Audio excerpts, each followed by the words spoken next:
Alright, so on the 6th of November 1962, the UN condemns apartheid in South Africa. So on the 6th of November 1962, the United Nations General Assembly adopts a resolution condemning South Africa's racist apartheid policies and calling for all of its members to end economic and military and even diplomatic relations with the country.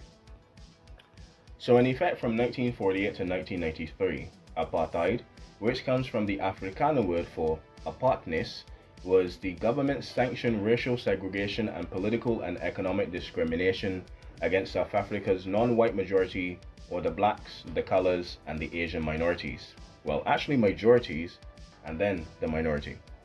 Among many injustices, black South Africans were forced to live in segregated areas known as Bantustans, and couldn't even enter white-only neighborhoods unless they had a special pass or a book. Although white South Africans represented only a small fraction of the population, I believe 10% of the population, they held the vast majority, almost 98% of the country's land, wealth, and political power. Following the 1960 massacre of unarmed demonstrators at Sharpeville near Johannesburg, South Africa, in which 69 black people were killed and over 180 were injured, so not nice, very bad actually. The international movement to end apartheid actually gained widespread support internationally. However, few Western powers or South Africa's other main trading partners favored a full economic or even military embargo against the country.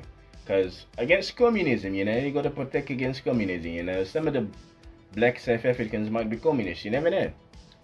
Nevertheless, opposition to apartheid within the UN grew, and in 1973, a UN resolution labeled apartheid a crime against humanity was issued. In 1974, South Africa was suspended from the General Assembly entirely. Couldn't even take part in the Olympics, buddy. That's how bad it was. So after decades of strikes, sanctions, and increasing violent demonstrations, and even war, with the South African border war, the internal policing war, and of course the Rhodesian War and other destabilizing acts in southern Africa, apartheid laws were starting to be repealed by the 1990s. Finally, in 1991, under President F.W. de Klerk, the South African government replaced all remaining apartheid laws and committed to writing a new constitution to involve all the people of the Rainbow Nation. In 1993, a multiracial, multi-party transitional government was approved in South Africa, and the next year, South Africa held its first free election since 1948. Because even though South Africa was a democracy, it was pretty much the white party, or the white party, right? So, political activist Nelson Mandela, who spent 27 years in prison along with other anti-apartheid leaders after being convicted of treason, became South Africa's new prime minister and the first prime minister of a new multinational, multiracial country. Yep, 5 steps to freedom. You're finally free, buddy. You're finally free. Now, that's pretty much it, but there's a little political stuff to do because you can't really keep down a whole race of people for the last 40 years and not have tribunals and, accountability and stuff. So, in 1996, the South African Truth and Reconciliation Commission, or the TRC, established by the new government, began an investigation into the violence and human rights violation and abuses that took place under the apartheid system between, it says 1960 to the 10th of May 1994, the day Nelson Mandela was sworn in as the new president. The Commission's objectives was not to punish people, but to heal South Africa by dealing with its past in an open manner, I should say. People who committed crimes were allowed to confess and appeal for amnesty, unless you went around murdering a lot of people then. You're gonna have to go to prison. I think you have more issues than just being, racist, right? Headed by the 1984 Nobel Peace Prize winner Archbishop Desmond Tutu, the TRC listened and listed to the testimonies of over 20,000 witnesses from all sides of the issue, from the whites to the blacks to the colors to the agents of the East, the South, and from wherever the British Empire needed cheap laborers.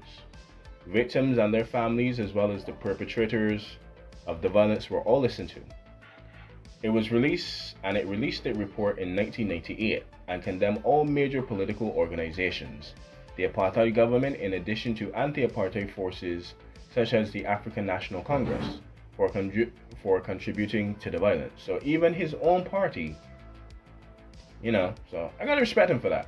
Even his own party and the party that he was actively in and against apartheid, the African National Congress, was slammed and ridiculed for contributing to the violence. Based on the TRC's recommendation, the government began making reparation payments to approximately $4,000 to individual victims of violence in 2003. And that's still ongoing today. I don't know if it's still ongoing to this very moment on the 4th of August 2025, but we gotta admit, they did make the attempt, they did try, and they did do it. So two South African things, whammy.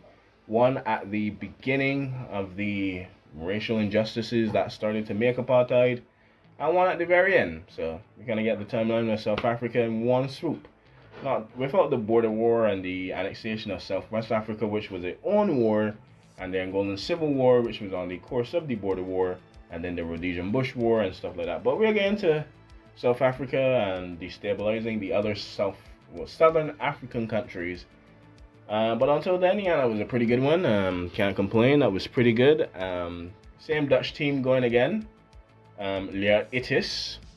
But just for the sake, because I know South Africa is probably up there with one of the most recognized language countries in the world. I think they recognize almost 15 languages. But in the spirit of brevity and pretty much the language that is known in South Africa, we're gonna do it in Zulu. So Fanda Ukotili, or Fonda Ukotili, yeah, Fongo Ukotili. So anyway, learn something, and I'll see you next time. This is gonna be a lot of editing, but it was fun. Honestly, this was fun. I enjoyed it. Anyway, Tunda Ukoteli. Bye bye.